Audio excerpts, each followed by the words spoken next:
تو فرعون کے لوگوں نے موسیٰ علیہ السلام کا یعنی صندوق کے اٹھا لیا تاکہ وہ ان لوگوں کے لیے دشمن اور غم کا باعث بنے۔ بلا شک فرعون اور حامان اور ان کے تابعین اس بارے میں بہت چوکے۔ فرعون معلوم ہے، حامان معلوم ہے اور قارون معلوم ہے، ان کا قصہ آپ کو قرآن میں اور حدیث میں بھی ملا ہے، ٹھیک ہے۔ اور فرعون کی بیوی حضرت عائشہ، دیکھو عائشہ ایک نام ہے، تو پیغمبر صلی اللہ علیہ وسلم کی بیٹی بیوی،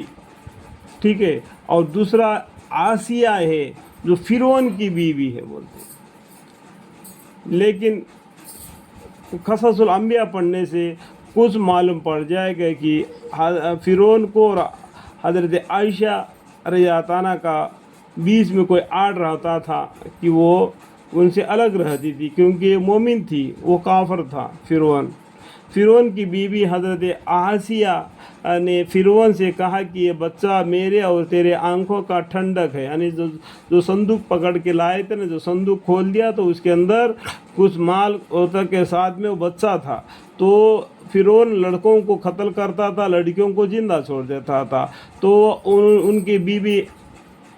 حضرت آسیہ نے کہہ دیا کہ یہ بچے کو مت مارو، یہ ہمارے آنکھوں کا ٹھنڈک ہے، اس کو ہم اپنا بچہ بنا لیں گے، اس کو پال پوش کر بھیج دیں گے، اس کو قتل مت کرو، کہ عجیب نہیں کہ وہ بڑا ہو کر ہم کو کچھ فائدہ پہنچا دے، باہم اس کو اپنا بیٹا ہی بنا لے۔ الحمدللہ ایسا کہ یہاں پر کیا دیکھو، موسیٰ علیہ السلام کو کون کہا دیا؟ حضرت عائشہ رضی اللہ عنہا نے کہا دیا کہ ہم اس کو بیٹا ہی بنا لیں۔ حضرت یوسف علیہ السلام کا قصہ دیکھتے تو مصر کا جو رئیس آدمی تھا، یوسف علیہ السلام کو خرید کے لے کے گیا، اس کی بیوی سے کہا دیا کہ اچھی خاطی سے رہ دینا، کیا عجیب ہے کہ ہم اس کو اپنا بیٹا ہی بنا لیں۔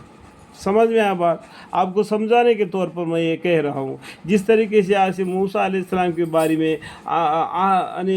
عائشہ نے کہا دیا، اسی طریقے سے یوسف علیہ السلام کے بارے میں بھی کہا دیا تھا۔ قصہ آپ کو سمجھنے کے لیے کہہ رہا ہوں، ٹھیک ہے۔ اور ان لوگوں کو انجام کا خبر نہ تھا کہ یہ بڑا ہونے کے بعد میں کیا بنے گا، کیا ہوگا،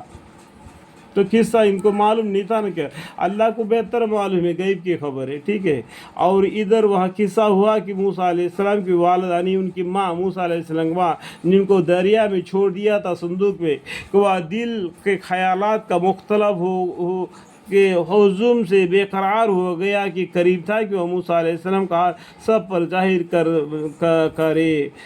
کر دیتی، اگر ہم ان کے دل کو اس غرض سے مضبوط نہ کیے رہے کہ یہ ہماری وعدہ پر یقین کے بیٹھے رہے۔ یعنی اللہ تعالیٰ نے وعدہ کر کے بولے تھے کہ آپ اپنے بچوں کو پانی میں چھوڑ دو، دوبارہ ہم تمہارے حوالے کر دیں گے، لیکن وہ بچے کو چھوڑنے کے بعد میں وہ ماں کی دل اتنا بے قرار ہو گیا